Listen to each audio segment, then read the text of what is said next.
ETF index mutual funds నేర్చుకుని stock మార్కెట్లో రాణించాలనుకుంటున్నారా? వెంటనే ఈ నెంబర్కి కాల్ చేయండి. నమస్తే, వెల్కమ్ టు సుమన్ టీవీ. నేను మీ విష్ణు. ప్రస్తుతంతో పాటు certified financial planner Ram Prasad గారు ఉన్నారు. వారితో మాట్లాడదాం. సార్ నమస్తే. సార్ నమస్తే అండి విష్ణు గారు. రామ్ ప్రసాద్ గారు, లాస్ట్ 6 months నుంచి మార్కెట్ చాలా వాలటాలిటీలో ఉంది. సో ఈ టైంలో మ్యూచువల్ ఫండ్ ఇన్వెస్టర్స్ అనేవాళ్ళు ఏం చేయాలి? నేను ఈ మధ్య తరచుగా ఒక విషయం వింటున్నాను. బేరిష్ మార్కెట్ బాగా ఉన్నప్పుడు, అంటే మార్కెట్ బాగా పడుతున్న టైంలో మ్యూచువల్ ఫండ్స్లో కానీ ఇన్వెస్ట్ చేస్తే నెంబర్ ఆఫ్ యూనిట్స్ అనేవి ఎక్కువ అలాట్ అవుతాయంట. మరి నెంబర్ ఆఫ్ యూనిట్స్ పెంచుకోవడానికి ఇన్వెస్ట్మెంట్ కూడా పెంచుకోవాలంటారా మ్యూచువల్ ఫండ్స్ విషయంలో? సో మ్యూచువల్ ఫండ్స్లో డెఫినెట్గా మార్కెట్ పడితే any equity product will well. అది ఈక్విటీ ప్రోడక్ట్ స్టాక్ అయినా, ఈటీఎఫ్ అయినా, ఇండెక్స్ ఫండ్ అయినా, మ్యూచువల్ ఫండ్ అయినా, అండర్లయింగ్ అసెట్ ఈక్విటీ కనుక డెఫినెట్గా పడిపోతుంది. ఫస్ట్ మీరు అడిగినట్లుగా ఇలా పడినప్పుడు ఇన్వెస్టర్ ఏం చేయాలి అంటే, ఇలా పడినప్పుడు ఇన్వెస్టర్ ఆయన ఇప్పటివరకు ఏం చేస్తాడో అదే చేయాలి. కొత్తగా ఏం చేసే ప్రయత్నాలు చేయకూడదు, ఎటువంటి కొత్త ప్రయత్నం చేయకూడదు. అయితే ఇక్కడ అందరూ గట్టిగా మిస్లీడ్ అవుతుంది ఏంటంటే, మార్కెట్ పడ్డ ప్రతిసారి మీరు ఎక్కువగా కొనుక్కోండి, ఎక్కువ అమౌంట్ ఇన్వెస్ట్ చేయండి, లోలో వచ్చేస్తుందని చెప్తున్నారు, డిస్కౌంట్లో వస్తుందని చెప్తున్నారు. అది ఫాలో అవుతున్నారు. కానీ లోలో వస్తుంది, మార్కెట్ పడింది, కానీ ఇక్కడతో పడటం ఆగిపోయిందని ఎవరికి తెలియదు కదా. ఇప్పుడు ఒక 10 లక్షలు తీసుకొచ్చి పెట్టాను, తగ్గింది కదా, ఇది రైట్ టైం అని. మళ్ళా పడితే మళ్ళీ నేను ఇంకో 10 లక్షలు తేగలనా? లేదు, తేలేను. సో మార్కెట్ పడుతుందనేది నిజం, కానీ ఇక్కడతో పడటం ఆగిపోయిందా? ఇక్కడితో పడటం ఆగిపోయిందని క్లియర్గా తెలిస్తే మీరు ఇక్కడ పెట్టేసుకోవచ్చు. సో అది మనకు తెలియదు. ఫస్ట్ పాయింట్ నెంబర్ 1 మనకు తెలియదు మార్కెట్ ఇది లోనా, ఇంకా ఫర్దర్ లో వెళ్తుందా. ఇంకా ఫర్దర్ లో వెళ్తే ఇప్పుడు పెట్టడం తప్పు. అయితే మీరు అన్నట్టుగా మార్కెట్ పడుతున్నప్పుడు మనకు వస్తున్న నెంబర్ ఆఫ్ యూనిట్స్ పెరుగుతాయి. బంగారాన్ని ఎలాగైతే ధర తక్కువ ఉన్నప్పుడు కొనుక్కుంటే ఎక్కువ బంగారం వస్తుందో సేమ్ అమౌంట్కి, మ్యూచువల్ ఫండ్లో కూడా మీరు ధర తక్కువగా ఉన్నప్పుడు మార్కెట్ పడ్డప్పుడు కొంటే సేమ్ అమౌంట్కి నెంబర్ ఆఫ్ యూనిట్స్ ఎక్కువ వస్తాయి. మీరు మ్యూచువల్ ఫండ్ పెట్టుబడి పెట్టినట్లయితే మీకు పర్మనెంట్ అనేది నెంబర్ ఆఫ్ యూనిట్స్ అనేవి కాదు, నెట్ అసెట్ వాల్యూ కాదు. మీకు వచ్చిన యూనిట్స్ అనేవి పర్మనెంట్, అవి ఫిక్స్డ్గా ఉంటాయి.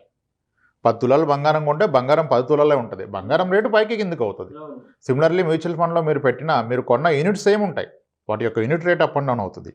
అందుకనే ఎస్ఐపిని అంతగా ఎందుకు ప్రమోట్ చేస్తారు? సిస్టమాటిక్ ఇన్వెస్ట్మెంట్ ప్లాన్ ద్వారా పెడుతున్న వ్యక్తికి ఈ మార్కెట్ పడ్డప్పుడు ఆయన ఏది ఫాలో అవ్వకుండానే అతను కొంటున్న సేమ్ అమౌంట్కి నెంబర్ ఆఫ్ యూనిట్స్ ఎక్కువ వస్తాయి.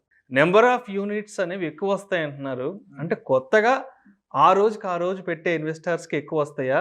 ఆల్రెడీ ఎప్పటి నుంచో పెడుతున్న ఇన్వెస్టర్స్కి, ఎగ్జిస్టింగ్ ఇన్వెస్టర్స్కి యూనిట్స్ ఎక్కువ వస్తాయంటారా? ఇప్పుడు యూనిట్స్ అనేవి మీరు కొన్న రోజే ఫిక్స్ అండి, అవి ఇంకా మారవు. ఓకే, మీరు 10 తులాలు బంగారం కొంటే బంగారం రేటు పెరిగినా తగ్గినా ఏమైనా మీది 10 తులాలు బంగారం ఎలా ఉంటుందో, మ్యూచువల్ ఫండ్లో మీరు ఒకసారి అంటూ కొంటే అది ఎస్ఐపి ద్వారా కానీ లంసమ్ ద్వారా కానీ మీకు వచ్చింది 100 యూనిట్స్. 100 ఏళ్ళైనా మీకు 100 యూనిట్సే ఉంటాయి, 10 ఏళ్ళైనా 100 యూనిట్సే ఉంటాయి. కానీ ఆ యూనిట్ యొక్క ధర పెరుగుతుంది కదా, NAV, net asset value, net asset value పెరుగుతుంది. దానివలన మీరు కొన్నాక ఇంకా అది పర్మనెంట్. వాట్ ఎవర్ రేటు పెరగడం తగ్గడం అనేది దానివల్ల మీకు వచ్చే లాస్ అనేది అది పేపర్ లాసే. యాక్చువల్ లాస్ ఎక్కడిది? ఓకే, ఇప్పుడు గోల్డ్ కోవిడ్ టైంలో 56,000కి వెళ్ళిపోయింది, లేదా గ్రామ్ 5,600కి వెళ్ళిపోయింది. పొలమని కొనేసాం, తర్వాత అది మళ్ళీ 4,400 కూడా వచ్చింది. అంటే క్రమంలో 30% లాస్ వచ్చింది. మరి అప్పుడు గోల్డ్ కొన్న ఎవరైనా లాస్ వచ్చిందన్నారా? అనలేదు. ఎందుకంటే అతని లాజిక్ ఒకటే, నేను కొన్నది 20 గ్రాములు, నాకు 20 గ్రాములు ఉంది, నాకు లాస్ ఎక్కడిది? సేమ్ మ్యూచువల్ ఫండ్లో కూడా మీరు కొన్ని అన్ని యూనిట్సే ఉన్నాయి కదా, మీకు లాస్ ఎక్కడిది? ఈ తక్కువ రేటు ఉన్నప్పుడు అమ్ముకుంటే లాస్. సో ఇప్పుడు చేయకూడని పని అమ్మటం, చేయాల్సిన పని ఏంటి? ఏమీ చేయకుండా ఉంటాం. సో సంహౌ ఇప్పుడు యావరేజ్ చేయాలనే పదం నాకు అంతగా కరెక్ట్ అనిపించదు ఈక్విటీ మార్కెట్ విషయంలో. ఇప్పుడు ఇండెక్స్లు, ఈటీఎఫ్లు, small case baskets, number of blue chip stocks అన్నీ పడిపోయాయి కాబట్టి యావరేజ్ చేసుకోండి అని చెప్తున్నారు. అసలు యావరేజ్ చేయాలంటే ఏం కావాలి? ఫస్ట్ మనకి పైసలు కావాలి. మార్కెట్ పడిందని నాకు పైసలు ఎక్కడి నుంచి వస్తాయి? నా employer every month 1 lakh salary ఇచ్చేవాడు, ఈరోజు మార్కెట్ పడింది కదా 2 lakhs తీసుకొని ఇస్తాడా? ఇవ్వడు. సో కాబట్టి ఒకవేళ ఈ లాజిక్ నమ్మి యావరేజ్ చేయాలి, ఎడిషనల్ ఇన్వెస్ట్ చేయాలంటే ఇన్వెస్టర్ ఏం చేస్తాడు? అప్పు చేస్తాడు. అప్పు చేసి ఇన్వెస్ట్మెంట్ పెట్టద్దు కదా, అప్పు చేసి ఇన్వెస్ట్మెంట్ పెట్టకూడదు కదా. సో కాబట్టి యావరేజింగ్ అనేది తప్పు. మార్కెట్ హైలో ఉంది, లోలో ఉన్నది అనే పదం కూడా తప్పే. అందుకే ఫస్ట్ మనకు ఒక స్టాండర్డ్ కోట్ ఉంది, time spend in the market can only give us return, timing the market can never give us return. మీరు లోలో ఉంది హైలో ఉందని మాట్లాడడం మొదలు పెడితే nothing but your timing the market. మార్కెట్ని టైమింగ్ చేయటం అనేది అది పాసిబుల్ కాదు.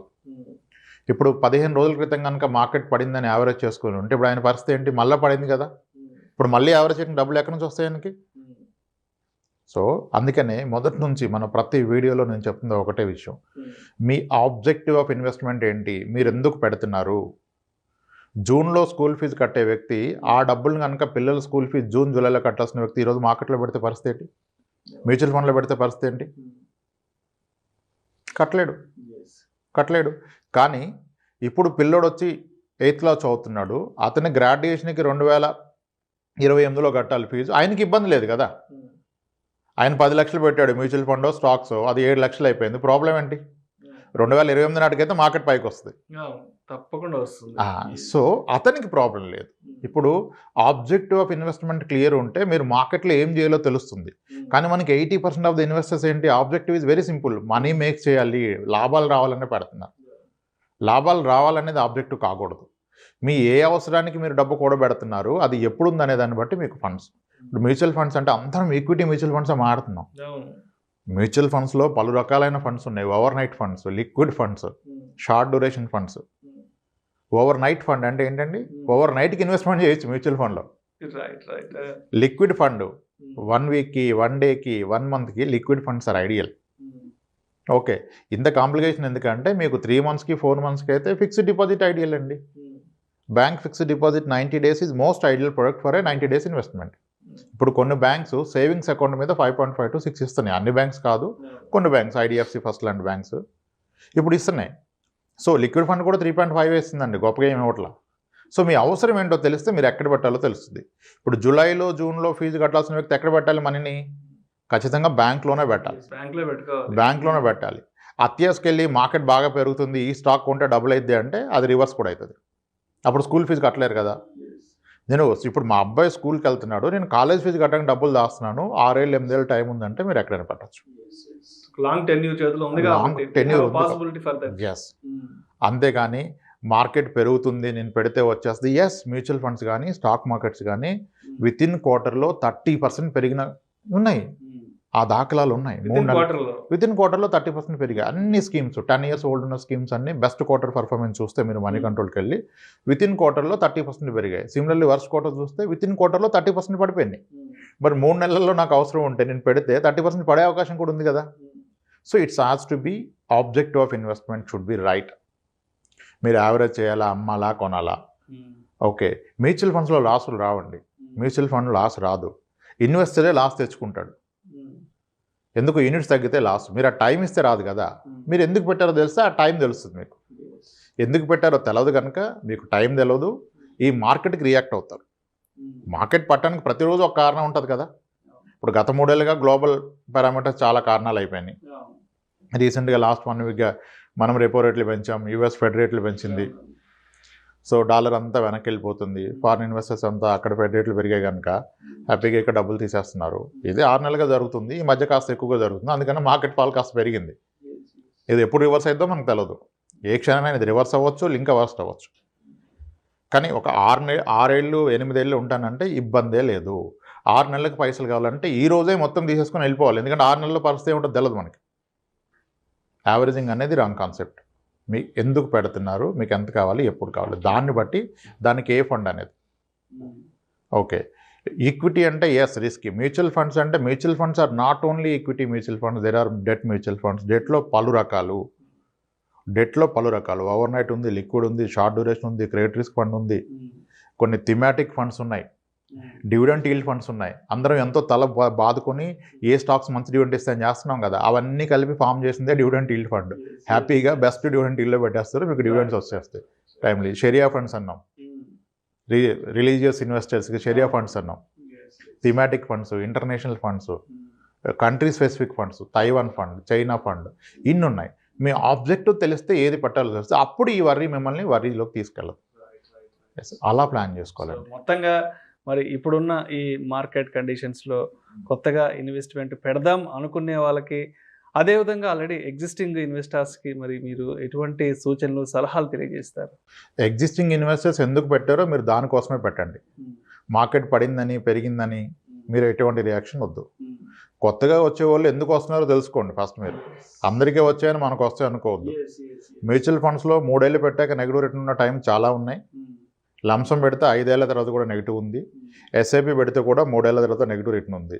సో మీకు 3 ఏళ్ళలో డబ్బులు కావాలని ఈక్విటీ మ్యూచువల్ ఫండ్లో పెడితే మాత్రం అది తప్పే. వస్తున్న వ్యక్తి తెలుసుకోవాలి, నేను ఎందుకు పెడతాను, ఎప్పుడు కావాలి, ఆ పీరియడ్కి మ్యూచువల్ ఫండ్ కరెక్టా కాదా, నా 7 ఇయర్స్ పీరియడ్కి మ్యూచువల్ ఫండ్ కరెక్టా కాదా. సిమిలర్లీ ఎగ్జిస్టింగ్ ఆయన క్లారిటీ ఉంది కదా, ఆయన కూతురు పెళ్లి గురించి పెట్టిన అతను ఇప్పుడు ఎందుకంటే ఆయనకు వరి, కూతురు 3వ తరగతి చదువుతుంది, పెళ్ళికి ఇంకా 20 ఏళ్ళ టైం ఉంది, ఆయనకు వరి లేదు. So mutual funds are subject to market risk. Yes, మనం ఫస్ట్ దీన్ని అర్థం చేసుకోవాలి. ఈ సైకలాజికల్గా వచ్చే రిస్క్ ఎక్కువ మార్కెట్ రిస్క్ కన్నా. మార్కెట్ రిస్క్ మీ డబ్బులు తినేదు, మీరు సైకలాజికల్గా మీరు ఎప్పుడైతే రిస్క్ అని ఫీల్ అవుతారో మీ డబ్బులు పోతాయి. ఇప్పుడున్న లాస్ అంతా పేపర్ మీదే కదండి లాస్. మీకు తగ్గిందంటే ఎక్కడ తగ్గింది, మీరు అమ్ముకుంటే తగ్గింది, అమ్మకపోతే తగ్గింది ఏం లేదు, మీకు వచ్చిన యూనిట్స్ అలాగే ఉన్నాయి. అందుకనే మ్యూచువల్ ఫండ్స్ని ఎప్పుడు యూనిట్స్లో మెజర్ చేయండి, ఎన్ఏవిలో మెజర్ చేయదు. నాకు ఎన్ని యూనిట్స్ ఉన్నాయి, ఎన్ని యూనిట్స్ అక్కడ ఉన్నాయి, టార్గెట్ షుడ్ బి యూనిట్స్. ఇప్పుడు వెరీ ఓల్డెస్ట్ ఫండ్స్ ఇప్పుడు గత 6 ఏళ్ల క్రితం, ఇంచుమించుగా 6 నెలల క్రితం మనం మాట్లాడాం. నిప్పాన్ ఇండియా గ్రోత్ ఫండ్ వచ్చేసి 1995లో స్టార్ట్ అయింది, 2300కి వెళ్ళిపోయింది అనేవని, ఇప్పుడు 800కి వచ్చేసింది. ₹1,00,000 పెడితే 2,20,00,000, 2,30,00,000 అన్నాం, ఇప్పుడు 1,80,00,000కి వచ్చింది. కానీ నిజంగా అప్పటి నుంచి పెట్టినందుకు అదేం లాస్ కాదుగా. ₹1,00,000 పెట్టి 2 కోట్లు అయిన వ్యక్తి 1,80,00,000 లాస్ లేదు.